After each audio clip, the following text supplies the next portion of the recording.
ಕಲ್ಲು ಕ್ವಾರಿಯಲ್ಲಿ ದುರಂತ 7 ಮಂದಿ ಜೀವ ಬಲಿ. ಕಲ್ಲುಗಳ ಅಡಿಯಲ್ಲಿ ಸಿಲುಕಿ ಪ್ರಾಣ ಬಿಟ್ಟಿದ್ದಾರೆ ಕಾರ್ಮಿಕರು. ಬೆಚ್ಚಿ ಬೀಳಿಸ್ತಾವೆ ಕ್ವಾರಿ ದುರಂತದ ಭೀಕರತೆ ಇದು. ಕೆಲಸ ಮಾಡುತ್ತಲೇ ಪ್ರಾಣವನ್ನ ಕಳೆದುಕೊಂಡಿದ್ದಾರೆ ಕಾರ್ಮಿಕರು. ಯಮಗಾತ್ರದ ಬಂಡೆ ಅಪ್ಪಳಿಸಿ ಕ್ಷಣಾರ್ಧದಲ್ಲೇ ಸಾವಿಗೀಡಾಗಿದ್ದಾರೆ. ನೋಡಿ, ಅದು ಚಿಕ್ಕ ಪುಟ್ಟ ಬಂಡೆ ಅಲ್ಲ, ಅದು ಬೃಹತ್ ಆಕಾರದ ಬಂಡೆ. ಈಗ 7 ಕಾರ್ಮಿಕರು ಸಾವಿಗೀಡಾಗಿದ್ದಾರೆ. ಬೆಂಗಳೂರು ದಕ್ಷಿಣ ತಾಲೂಕಿನ ಮಾದಪಟ್ಟಣ ಬಳಿ ನಡೆದಿರುವಂತಹ ದುರ್ಘಟನೆ ಇದು. ಕಾವೇರಿ ಕಂಪನಿಗೆ ಸೇರಿದಂತಹ ಬಂಡೆಯಲ್ಲಿ ಇವತ್ತು ಬೆಳಗ್ಗೆ ಪಾಪ ಕಾರ್ಮಿಕರು ಕೆಲಸ ಮಾಡ್ತಾ ಇದ್ರು, ಎಂದಿನಂತೆ ಬಂದಿದ್ರು. ಬಟ್ ಯಾರಿಗೂ ಕೂಡ ಗೊತ್ತಿರಲಿಲ್ಲ ಈ ರೀತಿಯಾದಂತಹ ದುರಂತ ಸಂಭವಿಸುತ್ತೆ, ನಾವು ಈ ಒಂದು ದುರಂತದಲ್ಲಿ ಸಾವಿಗೀಡಾಗ್ತೀವಿ ಅಂತ ಹೇಳಿ. ಮೇಲೆ ಇಟಾಚಿಯಲ್ಲಿ ಕೆಲಸ ಮಾಡ್ತಾ ಇತ್ತು. ಇದೇ ವೇಳೆ ಕೆಳಗಡೆ ಕೆಲಸ ಮಾಡ್ತಾ ಇದ್ರು ಕಾರ್ಮಿಕರು. ಏಕಾಏಕಿಯಾಗಿ ಆ ಬೃಹತ್ ಆಕಾರದ ಬಂಡೆ ಅವರ ಮೇಲೆ ಅಪ್ಪಳಿಸ್ಬಿಡುತ್ತೆ. ಅವರ ದೇಹ ಹೆಂಗಾಗತ್ತೆ ಅಂತಂದ್ರೆ ಅಕ್ಷರಶಃ ಅಪ್ಪಚ್ಚಿ ಆಗ್ಬಿಟ್ಟಿರುತ್ತೆ, ಗುರುತು ಸಿಗ್ಲಾರ್ದಷ್ಟು. ಇಮ್ಮಿಡಿಯೇಟ್ಲಿ ಅಲ್ಲಿರುವಂತಹ ಕೆಲವೊಂದಿಷ್ಟು ಜನ ಮಾಹಿತಿಯನ್ನು ಕೊಡ್ತಾರೆ ಪೊಲೀಸರಿಗೆ. ತಾವರೆಕೆರೆ ಪೊಲೀಸರು ದೌಡಾಯಿಸಿ ಪರಿಶೀಲನೆ ಕೂಡ ಪ್ರಾರಂಭ ಮಾಡ್ತಾರೆ.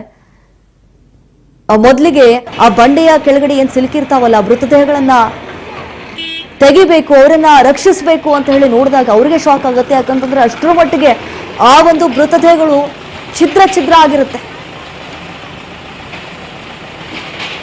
ನೋಡಿ, ಇಲ್ಲಿ ಡ್ರೈವರ್ ಮಾಡಿರುವಂತಹ ತಪ್ಪಿಗೆ ಯಾವ ರೀತಿಯಾದಂತಹ ಅನಾಹುತ ಸಂಭವಿಸಿದೆ ಅಂತ ಹೇಳಿ ಮೇಲೆ ಕೆಲಸ ಮಾಡ್ತಾ ಇದ್ದ, ಕೆಳಗಡೆ ಕಾರ್ಮಿಕರು ಕೆಲಸ ಮಾಡ್ತಾ ಇದ್ರು, ಅದನ್ನ ಗಮನಿಸಬೇಕಾಗಿತ್ತು. ಎಷ್ಟರ ಮಟ್ಟಿಗೆ ನಿರ್ಲಕ್ಷ್ಯ. ಆ ಕಲ್ಲು ಬಂಡೆಗಳನ್ನ ಕೆಳಗಡೆ ತಳ್ಳಿದಾನೆ. ಯಾರು ಇಲ್ಲ ಅನ್ಕೊಂಡೇನ್ ತಳ್ಳದ್ನೋ, ಅಥವಾ ಬೇಕು ಅಂತ ತಳ್ಳದ್ನೋ, ಅಥವಾ ಈ ಕೇರ್ಲೆಸ್ ಮಾಡಿ ಸುಮ್ಮನೆ ಕೆಲಸ ಬೇಕಾಬಿಟ್ಟು ಕೆಲಸ ಮಾಡ್ತಾರಲ್ಲ ಆ ರೀತಿಯಾಗಿ ಮಾಡದ್ನೋ, ಆ ಕಲ್ಲು ಹೋಗಿ ತಲೆಯ ಮೇಲೆ ಬೀಳುತ್ತೆ, 7 ಕಾರ್ಮಿಕರ ತಲೆಯ ಮೇಲೆ.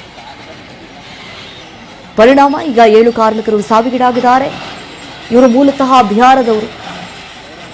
ಒಳ್ಳೆಯ ಜೀವನ ಕಟ್ಟಿಕೊಳ್ಬೇಕು, ಭವಿಷ್ಯವನ್ನ ರೂಪಿಸ್ಕೊಳ್ಬೇಕು. ಅವರ ಮನೆಯಲ್ಲಿ ನಂಬಿ ಕಳಿಸಿರ್ತಾರೆ ಬಿಹಾರದಿಂದ ಕರ್ನಾಟಕಕ್ಕೆ.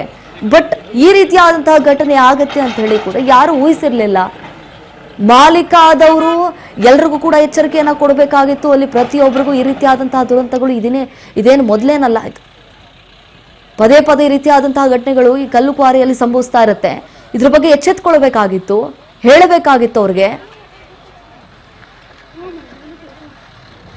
ಹಾಗಾದ್ರೆ ಈಗ 7 ಜನರ ಸಾವಿಗೆ ಯಾರು ಹೊಣೆ? ಈಗ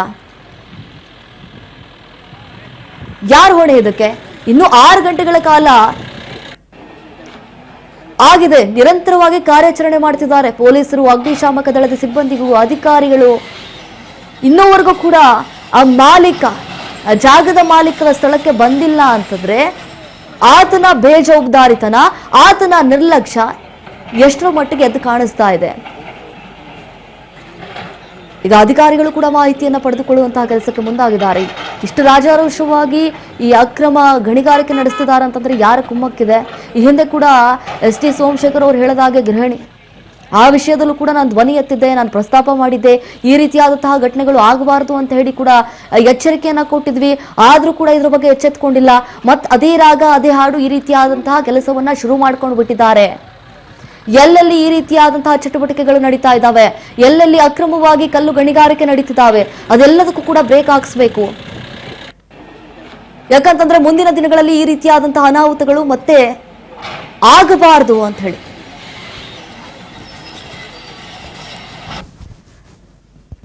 ಈಗಾಗಲೇ 7 ಜನ ಸಾವಿಗೀಡಾಗಿದ್ದಾರೆ. ನಿಜಕ್ಕೂ ಇದು ಬೆಚ್ಚಿ ಬೀಳಿಸ್ತಾ ಇದೆ ಒಂದು ಕ್ವಾರಿ ದುರಂತದ ಭೀಕರತೆ.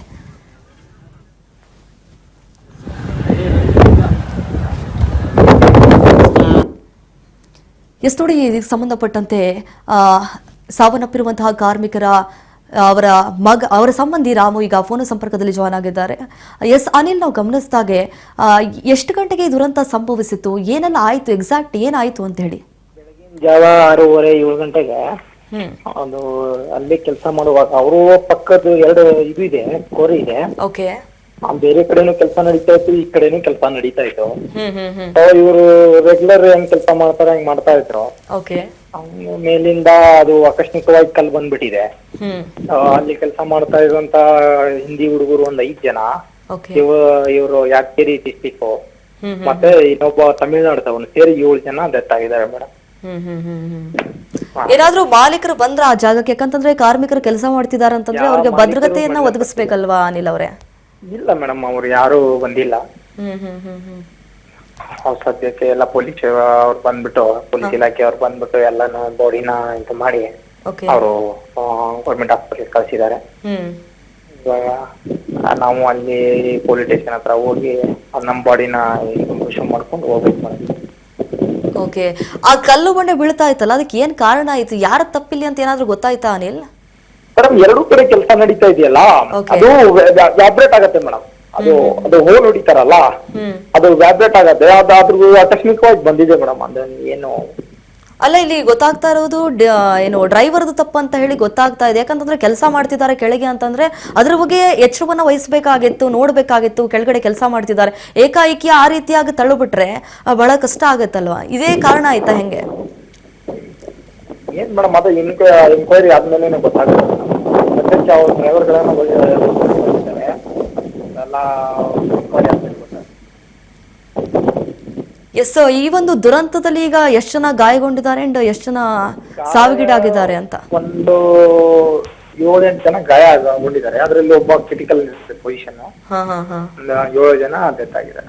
ಏನಾದ್ರೂ ಇನ್ನು ಕಲ್ಲು ಬಂಡೆ ಕೆಳಗಡೆ ಏನಾದ್ರೂ ಮೃತದೇಹಗಳು ಸಿಲುಕಿ ಹಾಕೊಂಡಿದ್ದಾವೆ ಹೆಂಗೆ? ಮತ್ತೆ ಎಲ್ಲಾನು ದೊಡ್ಡ ಜೀವಿಯಿಂದ ತೆಗೆದ್ಬಿಟ್ಟು ಎಲ್ಲ ಶವಗಳನ್ನ. ಓಕೆ, ಅಧಿಕಾರಿಗಳು ಏನ್ ಮಾಡ್ತಿದ್ದಾರೆ ಅಲ್ಲಿ? ಏನಾದ್ರೂ ಮಾಹಿತಿಗಳನ್ನ ಸಂಗ್ರಹಿಸುವಂತ ಕೆಲಸ ಮಾಡ್ತಿದಾರಾ ಅನಿಲ್ ಅವರೇ? ಅಧಿಕಾರಿ ಬಂದ್ಬಿಟ್ಟು ಪರಿಶೀಲನೆ ಮಾಡಿದ್ದಾರೆ.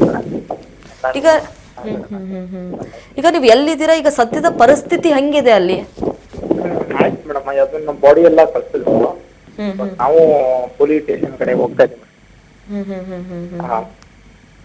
ಹಾಗಾದ್ರೆ ಇನ್ನು ಮಾಲೀಕರನ್ನೇನಾದ್ರೂ ಕಾಂಟ್ಯಾಕ್ಟ್ ಮಾಡುವಂತ ಕೆಲಸ ಆಗಿದ್ದೇನೆ ಹೆಂಗೆ ಪೊಲೀಸರಿಂದ? ಮಾಡ್ತಾರೆ ಮೇಡಮ್, ಅವರು ಹೇಳಿದ್ದಾರೆ. ಡಿಸಿಪಿ ಸರ್ ವೈಫ್ ಬಂದರು, ಅವರೆಲ್ಲ ಹೇಳಿದ್ದಾರೆ ಏನೆಲ್ಲ ಆಗುತ್ತೆ ನೋಡ್ತೀವಿ. ಓಕೆ ಅನಿಲ್, ಥ್ಯಾಂಕ್ ಯು ತಮ್ಮ ಮಾಹಿತಿಗಾಗಿ. ನೋಡಿ, ಈಗಾಗಲೇ ಕೆಲಸ ಮಾಡುತ್ತಲೇ ಪ್ರಾಣವನ್ನು ಕಳೆದುಕೊಂಡಂತಹ ಕಾರ್ಮಿಕರು, ನಿಜಕ್ಕೂ ಇದು ಬೇಸರದ ಸಂಗತಿ. ಯಾರೋ ಮಾಡಿರುವಂತಹ ತಪ್ಪಿಗೆ ಈಗ ಅಮಾಯಕರ ಜೀವ ಬಲಿಯಾಗಿದೆ ಅಲ್ಲ, ಇದಕ್ಕೆ ಯಾರು ಹೊಣೆ? ಈಗ ಏನು ಕಾರಣ ಆಯಿತು ಎಕ್ಸಾಕ್ಟ್ ಆಗಿ ಈ ಒಂದು ದುರಂತ ಸಂಭವಿಸೋದಕ್ಕೆ ಅಂತ ಹೇಳಿ ಈಗ ಅಧಿಕಾರಿಗಳು ಕೂಡ ಮಾಹಿತಿಗಳನ್ನು ಕಲೆ ಹಾಕುವಂತಹ ಕೆಲಸಕ್ಕೆ ಮುಂದಾಗಿದ್ದಾರೆ. ಮಾದಪಟ್ನ, ಬೆಂಗಳೂರು ದಕ್ಷಿಣ.